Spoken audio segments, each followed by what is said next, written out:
Hi, I'm Julianne Silveira, and today I'm going to be talking to you a little bit about how sometimes coaches hurt us and they don't even know it.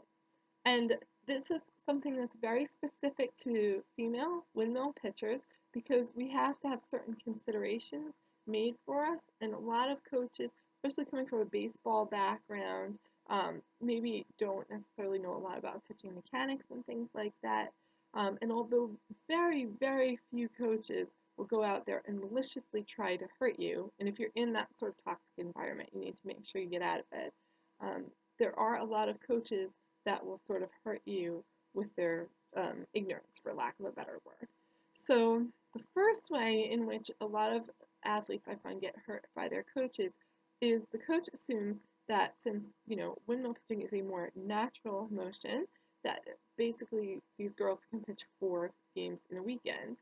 And although it's quite possible that you'd be able to pitch 4 games effectively in a weekend, the wear and tear on your arm and your body as a whole after that can be really, really devastating, especially if you're doing this for multiple weekends. So I was involved in a muscle fatigue study in which we tested the strength of pitchers before they pitched and then after they pitched. And of course, there was an extreme decrease in muscle strength, even after only 4 innings.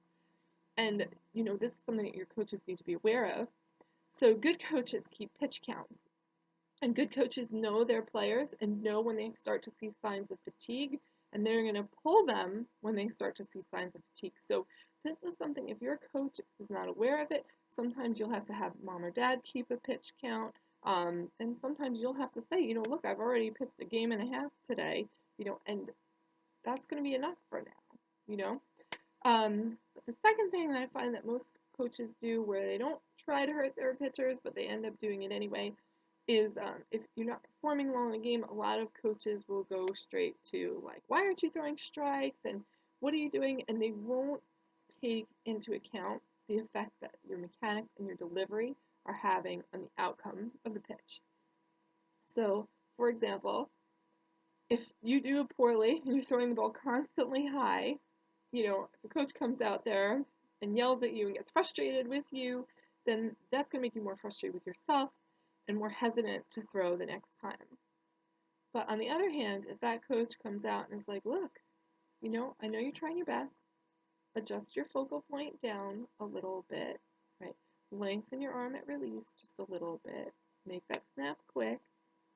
Or maybe your coach comes out and says something like, look, step straight on that line, visualize your target, really, really work on zoning in.